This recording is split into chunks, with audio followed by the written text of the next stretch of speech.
Oke. Skill. Oke, menang dan clean sheet akhir pekan yang anomali tentunya buat fans MU. Anomali. Bisa lihat Mount cetak gol lagi plus punya striker yang bisa back to back cetak gol. Baca apa? Sen Lamens ya? Sen Lamens. Sen Lamens. Iya. Gokil ya, debut udah gitu clean sheet, dinyanyiin lagi lagunya Michael ya sama fans-fansnya. Tapi lawannya Sunderland. Ya, tentunya harusnya sudah bisa diantisipasi dan diatasi oleh Manchester United. Memang ada pujian terhadap penampilan dari Sunderland dalam debutnya, memberikan rasa nyaman di pertahanan dari United yang sudah lama tidak terasa dan membuat sepertinya auranya dirasakan juga oleh para pemain bertahan dari United. Iya, kalau shot stopping kan ya Bayindir juga kemarin sempat bagus juga, Onana shot stoppingnya oke. Cuman kan yang krusial juga dari seorang kiper adalah ketika lo ngambil bola di atas. Ya. Nah itu kan yang ketika dia dapat berapa kali bola di atas sampai pemain belakangnya meluk-meluk selama ini Lega kayaknya semua. kayaknya nggak ada nih kiper yang senyaman ini ngambil bola crossing ya.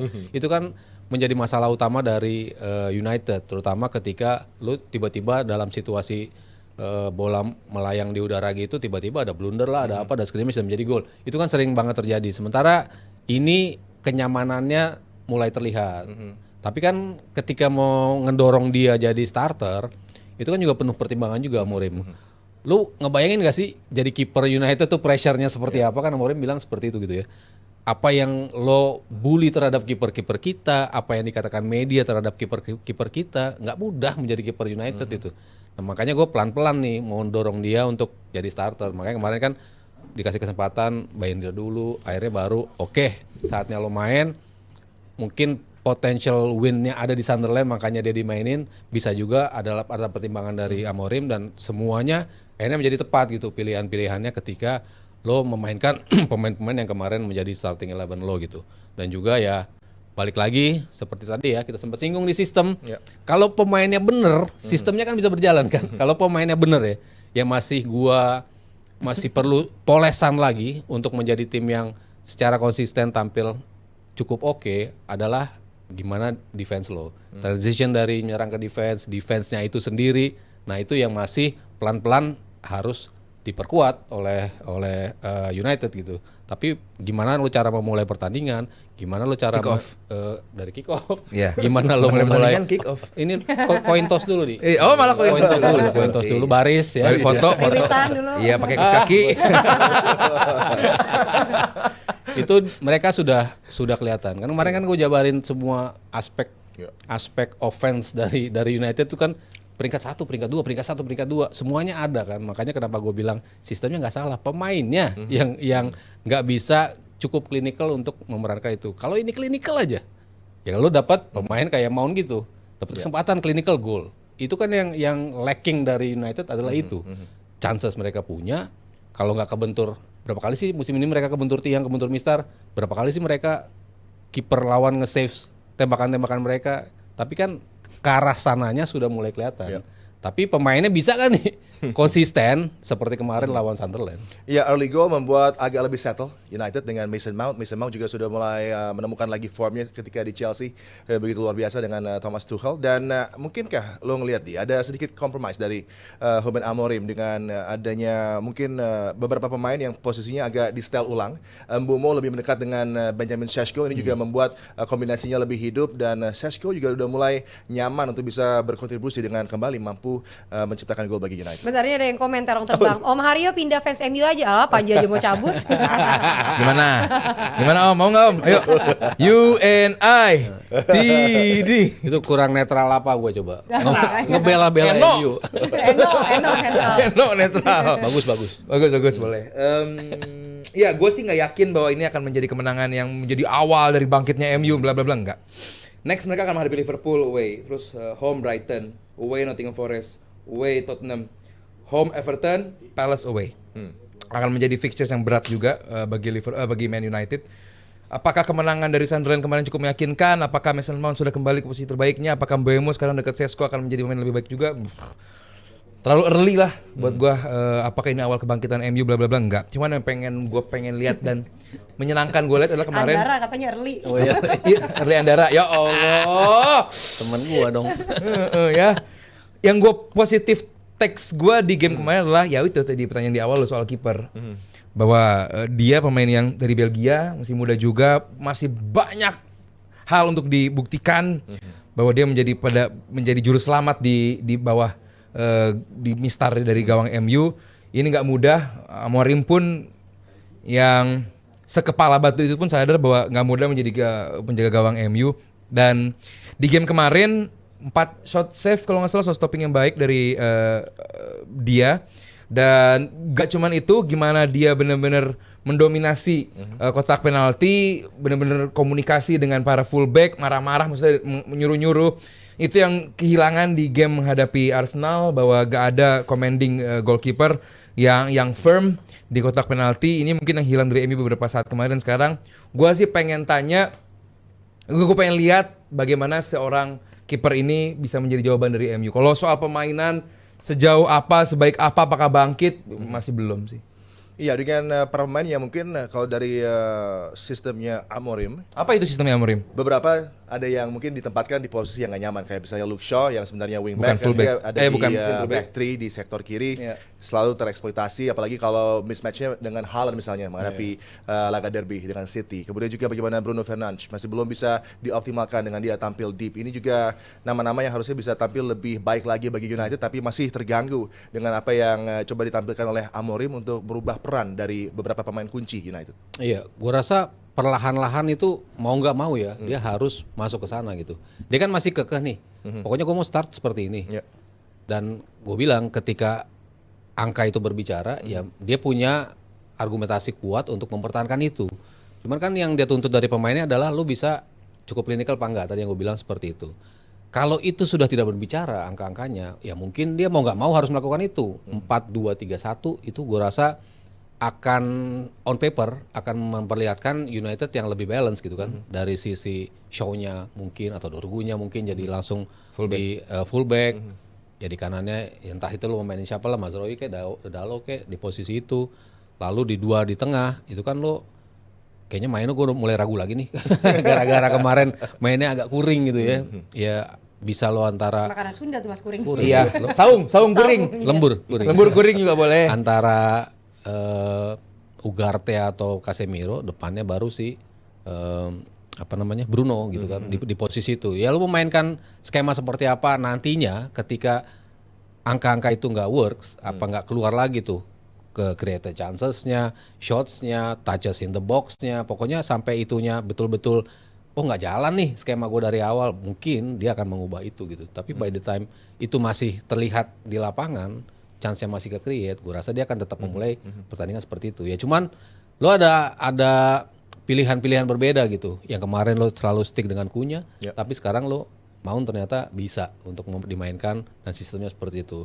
Šeško kayaknya udah mulai tahu nih yang dimau seperti apa sih. Gue bukan lagi fox in the box, gue harus seperti apa, memerankan peran seperti Gyökeres juga di Arsenal seperti itu. Itu akan membuat opsi-opsi operan tuh semakin banyak di United. Jadi ya gue rasa tergantung nantinya outcome-nya dari setiap game yang dia masukin tuh akan seperti apa gitu di first half-nya lah, setidaknya di first half. Kalau memang nggak works baru deh dia Terlalu positif Mas baru Arus soal seperti MU. itu. Iya dong, harus begitu dong. Karena kan gue bilang ini tim harus memulai something dari nol. Ya. Lo harus dukung apapun Kalau Liverpool menang nggak? project pelatih lo. Kalau nggak Kalau sepositif itu berarti pede dong. Berarti Liverpool khawatir dong sama MU. khawatir lah, selalu khawatir dong. Arsenal aja susah, walaupun menang kan. Kalau lo ngedengar Kalau sampai Liverpool kalah sama MU itu gimana? Itu dulu dah. Tunggu dulu. Kalau di kandang Anfield kalah. Sabtu selalu bilang kan percaya dengan Amorim, dengan Anfield berat bagaimana lah. dia coba merubah Gila kalau kalah. konsep dari penampilan United dengan sistem yang begitu Nggak jelas sistemnya dia apa. coba tampilkan. Sistem apa? Nah, gue mau tanya, idealnya mungkin hybrid kali ya untuk kondisi ketika Innova, hybrid. backline-nya United ini harus tampil dengan WFH back sama three. WFO gitu ya gantian. Iya, ayo WFH, WFO. Back three-nya mungkin ketika on the ball, tapi off the ball-nya bisa di switch ke 4 gitu kan, supaya lebih nyaman. Udah 4, gak bisa Dan ini pakai udah 3-4-3 diutarakan lagi. juga oleh Glenn Hoddle misalnya, dan lo ngelihat Sabtu kan selalu bicara bahwa akan ada momen di mana akan klik semua buat United dan ada performa yang Kapan? mulai stabil. Sekarang udah mulai ada. Kemarin udah mulai ada, Dengan Di. Lawan Sunderland kemarin. back to back home Ya wins iyalah. yang mereka dapat di Old Trafford. Ini kan juga prestasi yang cukup bagus bagi pijakan Amorim. Lo Sunderland dan Sunderland dan Chelsea. di game Iya. yang oke. Kemarin lo muji Chelsea sama Liverpool. Tadi Begitu bukan dia- kemarin, sabar Iya, tadi. Kemarin. Begitu Hari dia kalah sama MU lo nggak puji, nggak bisa dong. lo ngeliatnya kayak gimana di? belum convince gue sama permainannya Amorim ini gitu loh. Maksud gue belum melihat bahwa ini adalah sistem atau permainan terbaik dari MU gitu loh. Meskipun ini lawannya cuma Sunderland, ini momen bagi MU harusnya dia menjadi game atau menjadi fixtures yang hey, kalau kita emang mau pakai sistem ini dan ini adalah sistem yang kita anggap atau Amorim anggap terbaik, ya harusnya show off di game kali ini.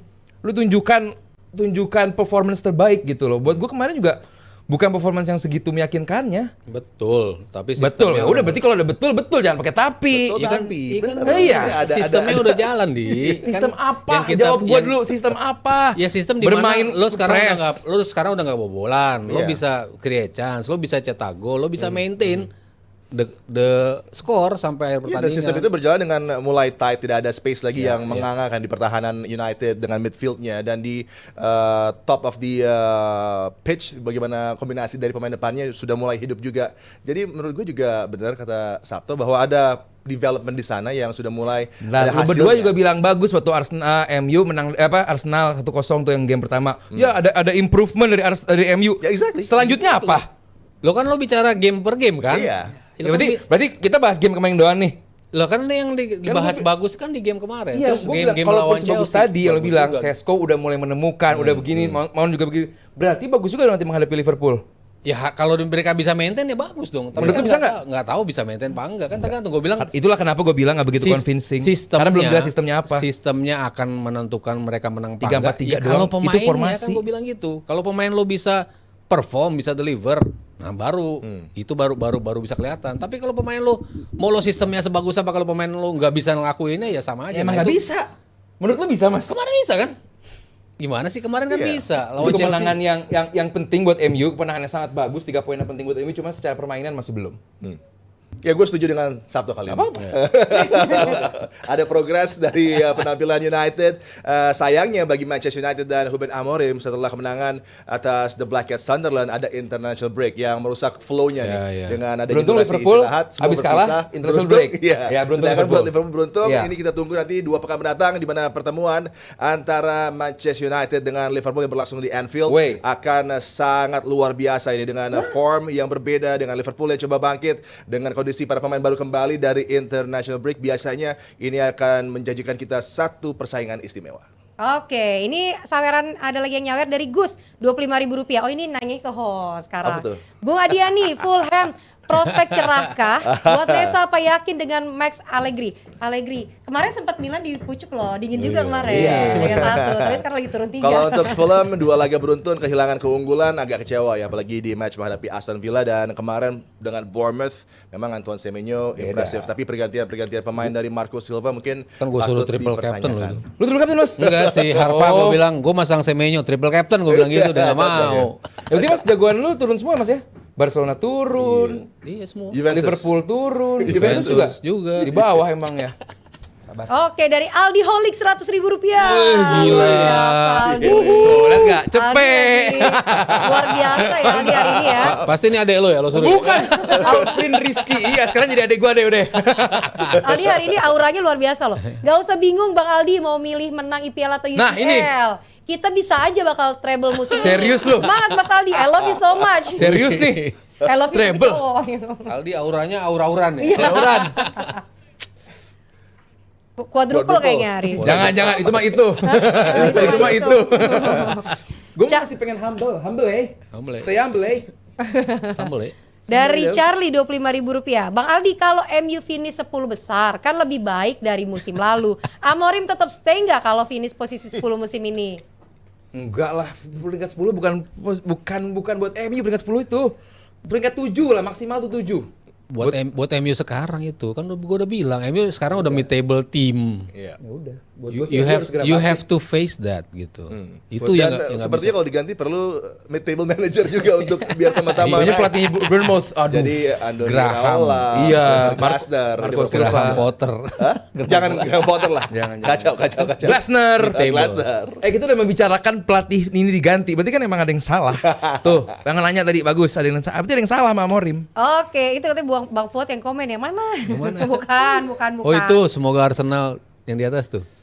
Semoga Turunin atas. semoga Arsenal. Semoga Tuh. Arsenal lahir musim. Oh iya bener loh. Bukan Bang Fuad, Muhammad Fuad. Bukan ya? Bisa jadi Muhammad Fuad. songong bet si Aldi. Semoga Arsenal akhir musim di bawah MU. Songong banget si Aldi. Kalau Bang Fuad bener mah udah WA lu langsung. Iya sih kayaknya. Gitu. Oke, terima kasih banyak. Kalau Jibril. sampai Arsenal tahun ini di bawah MU. Nah, itu. Nggak mungkin. Kenapa ya Nesa? Songong banget Nesa. Nggak mungkin. Nggak mungkin ya Nes? Nggak mungkin. Nggak mungkin lah. Oke, terima kasih banyak Jebret Tim yang hari ini udah nyawer ngeramein DPI malam ini, dan terima kasih banyak juga untuk sponsor kita Roro Jonggrang Indonesia buat LED-nya untuk JMTV juga. Jadi jangan lupa saksikan klip DPI di channel YouTube Dewan Pundit Indonesia. Terima kasih semuanya.